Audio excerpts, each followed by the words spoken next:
Uh, those of us who know Roger, it doesn't surprise you that the mastermind behind Force on Force training is Roger Turner. Roger does Force on Force training to get to work in the morning. And this guy lives that kind of a life. It is really remarkable what you pulled off in the last year. Sitting next to me, you should know, is Vice Admiral Moran. You know why he's here? I didn't know. And I asked him, I said, what? He's here because your CNO asked him to be here.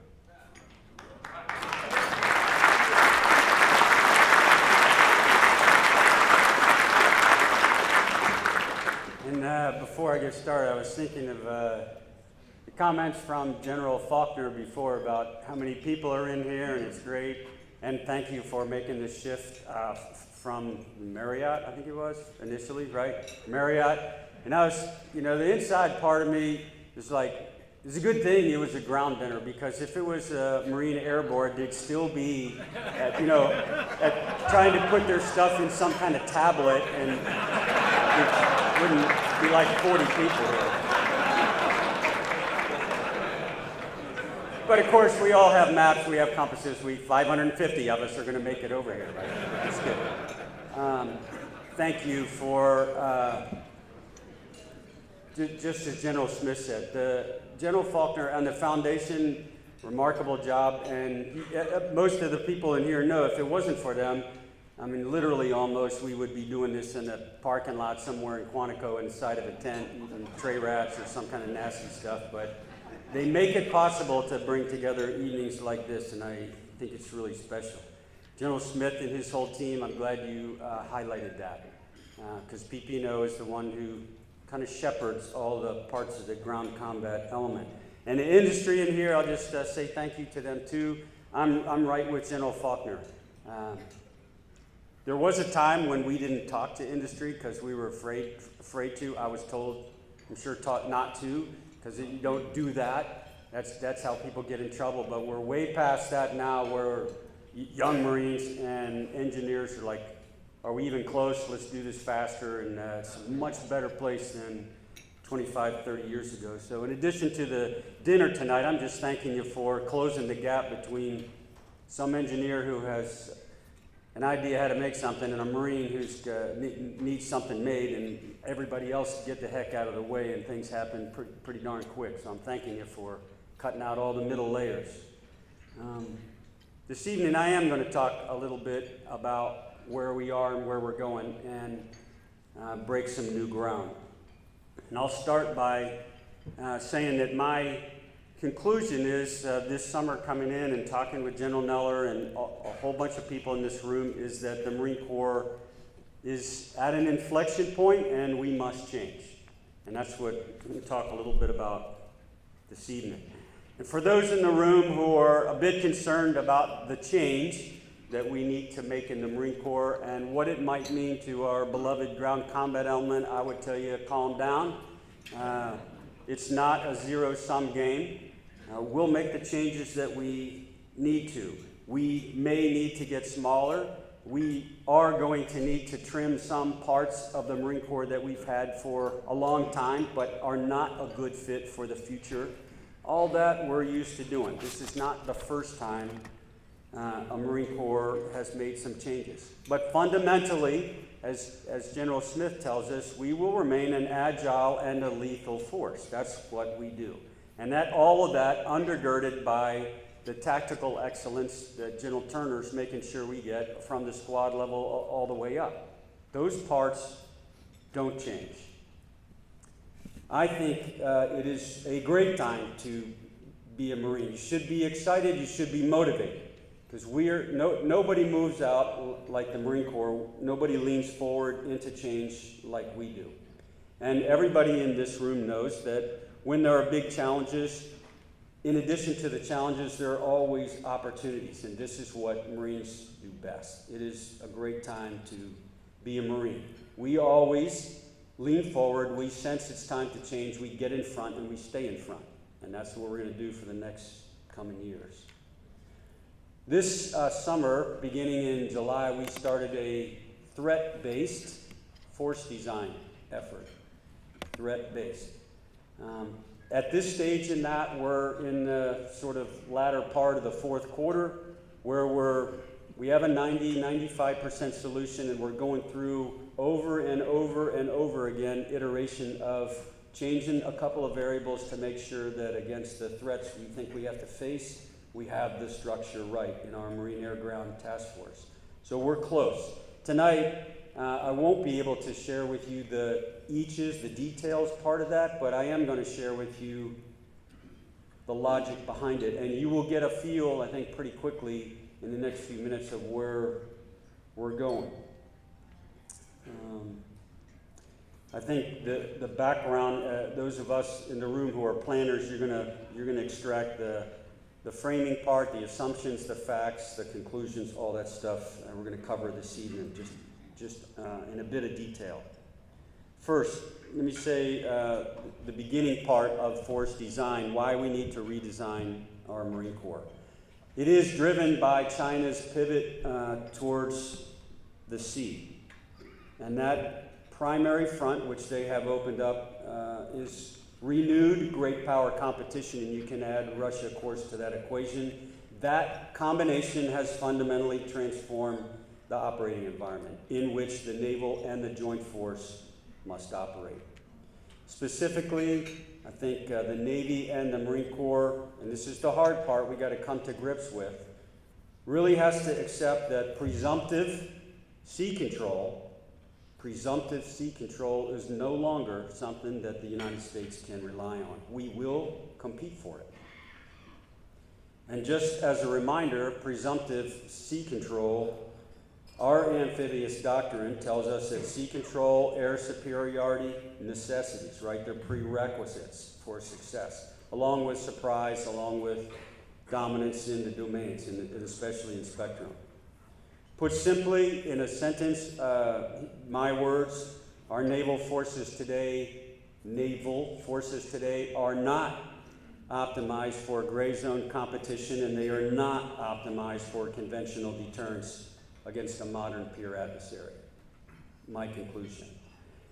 You know that China and Russia have carefully studied us for the past 18, 19, 20 years. They took good notes, fed that back into their systems, and built a force specifically designed to overmatch the United States. All that time, of course, the bulk of our focus was in the Middle East in a counterinsurgency effort.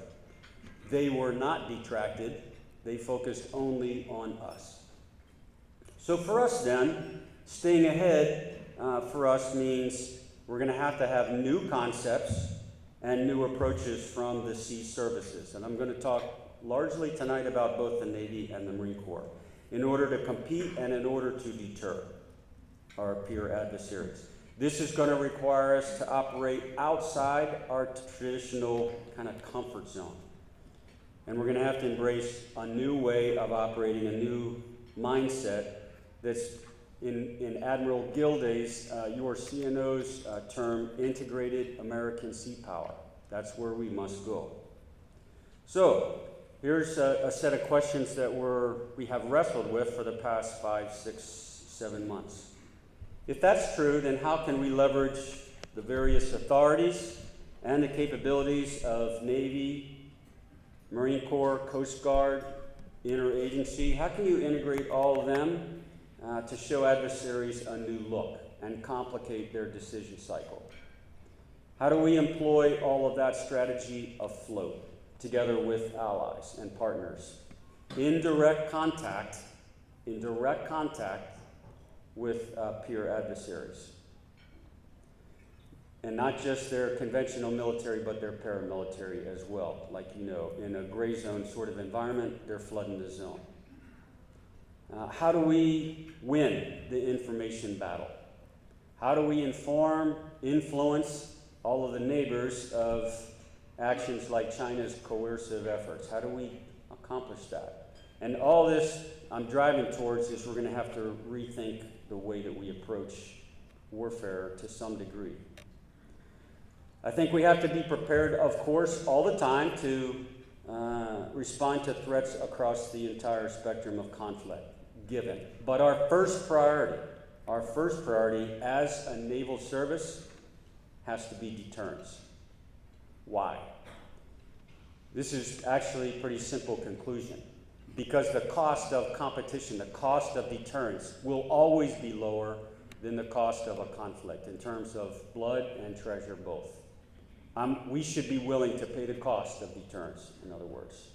So this means that our fleet marine forces, follow the logic train with me, the fleet marine forces and the naval component must be able to operate inside the threats, the enemy's sensory and weapons engagement zones. That's where Marines are comfortable operating. It's how we can best support the naval force and the joint force and their scheme of maneuver. This is where your Marines belong, inside. So here's our basic premise.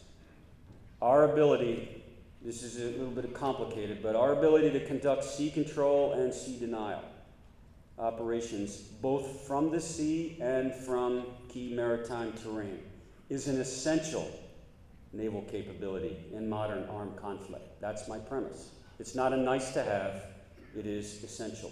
Particularly in close and confined seas.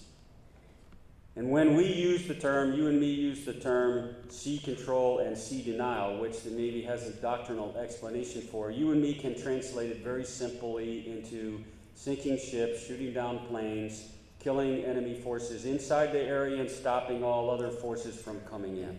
It's pretty straightforward. That's what we do. So if that's the approach that I just laid out, what are the conclusions so far? I would offer to you three basic ones. First, the rise of peer competitors, and note I'm deliberately, intentionally not saying near peer. The rise of peer competitors means that warfare has undergone a paradigm shift that necessitates changes in the fundamental assumptions upon which the current force, the force we have this afternoon, is built. Second, improving what we currently have in an incremental manner, in other words, capability, capacity, in an incremental manner, will not suffice to resolve that challenge. Nor will connecting just new platforms with old ones or minor changes to our methods. None of them are going to suffice. Third, we're going to need new capabilities that we do not have right now. These are the means, of course, to fight in new ways, to generate basically better strategic choices for the joint force and the naval commanders. And by naval, I mean Marine and Navy. Put those three together and you might conclude, I have, that we're going to have to first adapt and then innovate the force to actually bend the curve of future war in a new direction so we can maintain our competitive advantage. That is the genesis of force design. When you realize that incremental annual changes are going to put you farther and farther and farther behind, you stop, project deep, in our case 10 years, and that's driving force design. The premise behind our force design effort as a naval force is stand-in or inside forces. I believe that what our nation needs is a future Marine Corps that is trained, equipped as a naval expeditionary force in readiness, and prepared to operate as an inside or stand-in force within contested maritime terrain in support of fleet operations. That's in a mission statement, that's it. All the war games so far over the past 18 months support that hypothesis and reinforce the conclusion that naval expeditionary stand-in forces can actually generate technically disruptive tactical stand-in engagements that really confront the aggressor with a new look in ways that they can't react to. These are low signature, affordable, risk-worthy approaches. Let me just put it in plain language that you and I can understand. Here's what this means. Our peer adversaries need to perceive a bunch of small, mobile Marine units in their backfield with low signatures, bad attitudes, and toolkits full of disruptive capabilities. That's what we have to generate, inside where they operate in their battlefield. Basically, throw a wrench into their entire game plan. These are inside forces, again, and we're going to need the advantages of emerging new technologies to get there, to make it an integrated naval force, as CNO tells us, optimized to operate inside confined areas. That is the Marine Corps' sweet spot as a corps. That is our unique contribution to the joint force. Let me talk a little bit then about force design. And I'm going to use two terms which are used in the Pentagon, but outside may be foreign, and those are investments, or things we have to put our resources into, and divestments, things we have to reduce. The outcome of the war games so far and all of our modeling and simulation tells us that we're over-invested. We have excess of capabilities that are purpose-built for large-scale, conventional, land-borne operations. You and I, some of us, think Desert Shield, Desert Storm. We are built, ideally, for 1990. Tonight, I'm going to go through a few areas just to give you a flavor for where I think we're going to need to make some cuts, to make some reductions, to divest to some degree. Surge layer capability in our reserves and also in the maritime preposition force. Our focus, our primacy is as a contact to blunt force. We are the front lines. Manned anti-armor, ground and aviation platforms, manned ground transportation and associated all the movement parts and capabilities of that. Traditional towed artillery that we can't, if we can't, modify for hypervelocity projectiles. Short-range mortar systems that lack the precision that we need, and they lack the lethality and range that we're going to need. Non-lethal short-range UAS. Excess equipment that we today maintain in admin storage. Vehicles, aircraft, systems that we either can't afford to procure or can't afford to sustain over the life of the system. Those are where we got to make some reductions. So before anybody goes running for one of those little things on the wall that has like cardiopulmonary written all over it, over-invested, when I tell you that these are broad areas where we're going to need to make changes, it doesn't mean go to zero. It means we have to make some adjustments. But we got to be rational about how we're doing it.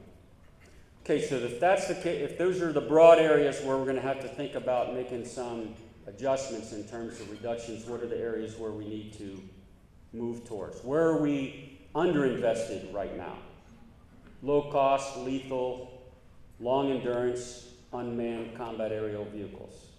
Unmanned, lethal and non-lethal ground and amphibious vehicles. Mobile and rapidly deployable rocket artillery and long-range precision fires. Unmanned aerial and ground logistics vehicles. Loitering munitions across every echelon of the force. Mobile air defense and counter PGM capabilities, which we used to have, but without an air threat, we got rid of. We trimmed that way back. We're underinvested in that now.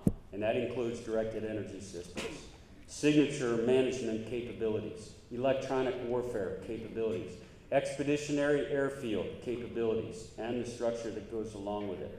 We need more lethal, risk-worthy surface vessels to include long-range unmanned surface vessels and other unmanned platforms, including subsurface. All that is where the naval force, in my view, our view, needs to go.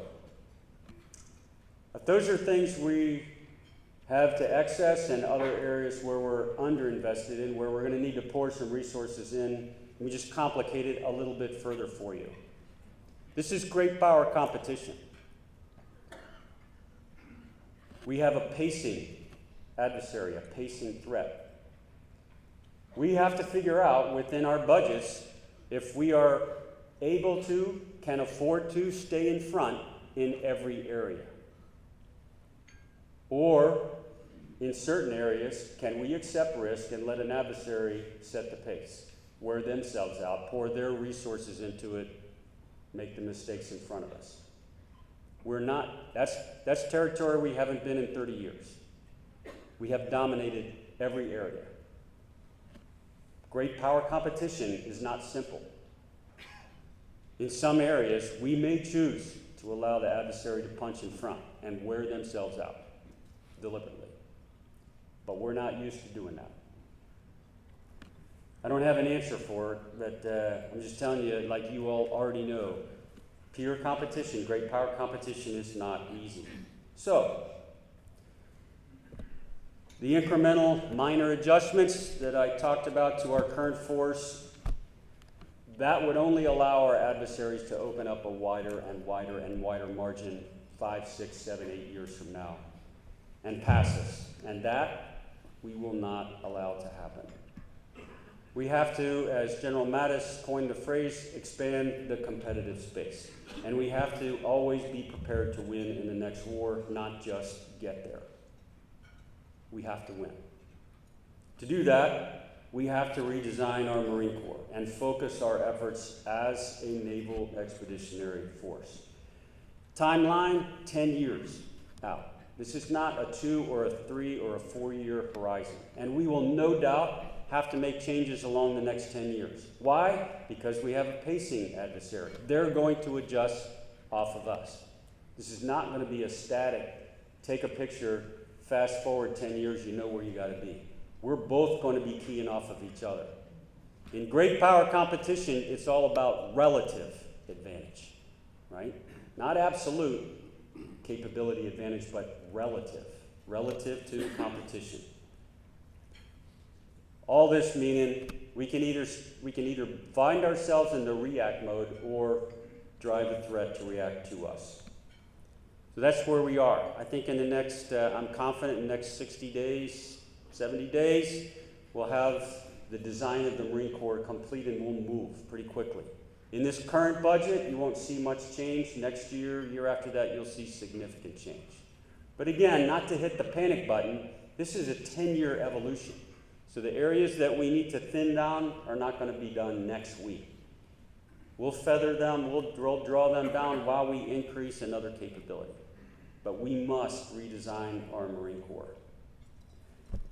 Let me just finish up saying, first of all, if you could ask anybody to be guest tonight, I'm very appreciative, General Faulkner, that you asked us to be here. We have huge changes in front of us. I have the best 2 partners in the world in the Sergeant Major and the CNO, and the best boss I could ask for, your Secretary of the Navy. All of them recognize it's time. We have to move. If we don't do that in the next 2 or 3 years, we will fall behind, and we are not going to fall behind. So thank you all for being here tonight. Thanks, industry, for I'm thanking you up front for what we're going to need you to do, because we do not have all the answers tonight. We're going to need you to work with us.